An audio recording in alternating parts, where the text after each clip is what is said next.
Y Daniela Blandón ya está aquí con nosotros para explicarnos este punto de vista político de la crisis que decíamos. Daniela, muy buen día. Muy buenos días, Elena. Pues veamos primero cómo la segunda mayor economía de la eurozona lucha por sanear sus finanzas con una asamblea dividida. Sébastien Lecornu era el quinto primer ministro en 21 meses, también el de menor duración en la historia moderna de Francia, como nos estaba comentando Patricio, y su tarea era, como la de sus antecesores, lidiar con esa crisis presupuestaria. Sus dos predecesores, que eran François Bayrou y Michel Barnier, fueron destituidos por la Asamblea en medio de sus esfuerzos fallidos por controlar el gasto público. Esta dimisión también se produce apenas horas después de haber nombrado a su gabinete. También le estábamos diciendo, en él se destacaba como ministro de Finanzas Roland Lescure. Él es estrecho aliado del presidente Emmanuel Macron. Él militó brevemente en el Partido Socialista al principio de su carrera en 2006, pero hoy en día es un macronista histórico que asume su postura liberal en esta línea con el presidente francés. También un dato adicional, y es que Lecornu iba el martes a dar un discurso en el que presentaría su programa político. También pues es incierto cómo van a ocurrir las votaciones del presupuesto si ni siquiera tenemos un proyecto definido. Y bien lo dices, Daniel, esta crisis política nació de una fiscal. Dicho esto, ¿cómo reaccionaron los mercados? Bueno, reaccionan por supuesto a la baja, el euro cae, la bolsa de París pierde millones de euros, con los bancos llevándose la peor parte. Y los costos de financiación de Francia se dispararon. Es decir, este país debe pagar más intereses a los inversionistas que acepten comprar deuda francesa. Una pequeña explicación: si hay alguien que quiere comprar hoy bonos franceses, pues el gobierno francés le va a tener que pagar más intereses de lo que le pagaría un gobierno como Alemania, por ejemplo. Entonces esto lo que hace es tratar de volver atractiva una deuda que hoy por hoy pues no lo es para los inversionistas. Bien, bueno, no, perdón, se me escapaba. El CAC 40 de París llegó a caer hasta un 2% para moderarse después, aunque sigue en camino de su mayor caída diaria desde agosto. El CAC 40 es el índice con peor rendimiento de Europa, con los inversionistas preocupados por la solvencia del país. Y todo esto se vino a agravar el mes pasado por una rebaja de calificación por parte de la agencia Fitch Ratings. Ellos lo tenían en AA-, ahora pasa a A+. ¿Qué quiere decir? Es un poco menos atractivo el país para los inversionistas. Es como una calificación que le dan los bancos a las personas naturales. Esto mismo hacen las agencias de calificación con el país. En este caso, el 24 de octubre se va a someter al escrutinio de Moody's Investor Services y el 28 de noviembre al de Standard & Poor's. Muy seguramente van a tomar decisiones con respecto a la deuda francesa. Daniela, se trata de la segunda economía de Europa, ¿cierto? Estamos hablando de la segunda economía de Europa, claro que sí. Alemania es la primera de ellas. Ahora estamos también diciendo que se trata de un nuevo capítulo en esta crisis política. ¿Cómo se llegó hasta aquí?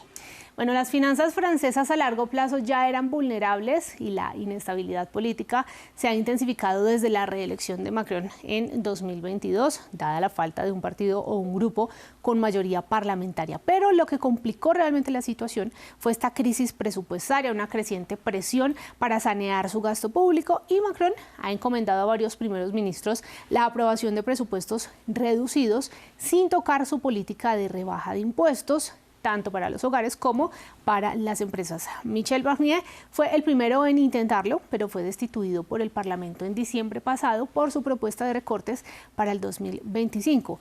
¿Qué hizo su sucesor François Bayrou? Logró aprobar esa legislación, es decir, pasó la del 2025, pero es destituido el mes pasado por sus propuestas para el presupuesto de 2026. La tarea parece entonces imposible debido a la política económica que sigue defendiendo obstinadamente Emmanuel Macron, que es buscar recortes de miles de millones de euros después de haber gastado fondos para sostener a la economía durante el COVID-19 y no aumentar los impuestos en un país donde ya son bastante elevados. Vamos por favor a revisar entonces las cifras, Daniela. Claro que sí. Entonces vamos con primero hablar del déficit. Francia no solamente tiene el mayor déficit presupuestario de la eurozona, sino que duplica el límite preferido por la Unión Europea, que es del 3% del PIB. Aquí lo vemos, entonces tenemos una zona de euro con un 3,09% de déficit presupuestario y un Francia con 5,8% a final del año pasado. Por su parte, la deuda ya asciende al 113,9% del PIB, lo que hace que, como lo decíamos, las agencias de calificación y también los inversionistas pues la estén vigilando muy de cerca. Entonces, acá tenemos cómo es la deuda pública con respecto al Producto Interno Bruto. Estábamos en un 61,2% en 2002 y ya el país se acerca a un 113 o está en un 113,1%. ¿Cuál es la diferencia entre el déficit y la deuda? El déficit quiere decir ingresos menos gastos, a grandes rasgos. Ingresos menos gastos. Cuando uno tiene déficit quiere decir que los ingresos son menores a los gastos y ahí tiene que tener alguna manera para cerrar ese hueco fiscal. ¿Cuáles son las maneras de cerrar un hueco fiscal? Endeudándose. Ya lo vemos que Francia está bien endeudada, por eso tiene una deuda tan grande, o subiendo impuestos, es lo que no quiere hacer Emmanuel Macron. Y tercero, reduciendo los gastos, que es lo que sí ha querido hacer Emmanuel Macron y por eso le ha costado tanto pues, llegar hasta acá. Adicionalmente, pues esta deuda francesa, lo vamos a ver cómo es la tercera más alta de la eurozona, solamente es superada por, en este caso, por Grecia e Italia, que superan ampliamente ese 100% de deuda sobre el Producto Interno Bruto. Daniela, gracias por esa explicación, porque tenemos que entender precisamente por qué no está avanzando. Y con el presupuesto en el centro de esta crisis política, pero también fiscal en Francia, ¿por qué fracasan entonces las negociaciones en la Asamblea precisamente sobre presupuesto? Además, hay que decir que desde la pandemia, pues todos los países han venido recuperándose a su manera, por supuesto, pero a Francia le ha costado mucho volver a recuperar sus finanzas. Estas negociaciones presupuestarias se han vuelto cada vez más tensas, ya que requieren equilibrios entre tres bloques ideológicamente opuestos, que es la minoría centrista gobernante de Emmanuel Macron, también la extrema derecha y la izquierda. Estos dos últimos pueden derrocar al gobierno minoritario cuando ellos quieran si se llegan a unir en su contra, como ya ha sucedido en tiempos pasados. Pero Macron se ha mostrado reacio a nombrar a un izquierdista, ya que pretenden diluir esa polémica reforma de las pensiones que tanto le costó conseguir. Recordemos que allá elevaron la edad de pensión. Esto fue bastante polémico, generó una convulsión en la sociedad. También los izquierdistas defienden un impuesto sobre el patrimonio para la gente más rica del país. Inclusive para ganarse este apoyo de los socialistas, Le Cornu había descartado la propuesta llamada tasa Zucman de un 2% sobre los patrimonios de más de 100 millones de euros, aunque adelantó otra propuesta. También ha descartado el uso de poderes especiales para aprobar el presupuesto en el Parlamento sin votación.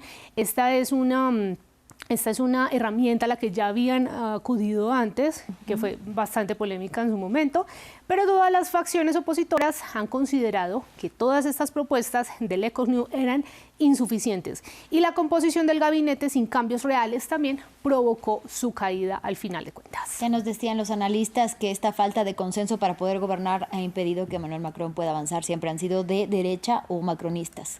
Exactamente, y ahora la tarea entonces es escoger a alguien que les guste a todas las facciones, que va a ser algo bien difícil, pero sobre todo tiene la tarea de aprobar ese presupuesto del 2026. Yo recuerdo que para el presupuesto del 2025 llegamos a final de año y todavía no había una aprobación del presupuesto del 2025. Así que esa es la que realmente va a ser ahora la gran batalla en la Asamblea Nacional de Francia. Y la gran tarea también del nuevo primer ministro que se ha nombrado. Claro que sí. Muchísimas gracias, como siempre, Daniela Blandón. Claro que sí, aquí estaremos después con más explicaciones. Claro que sí.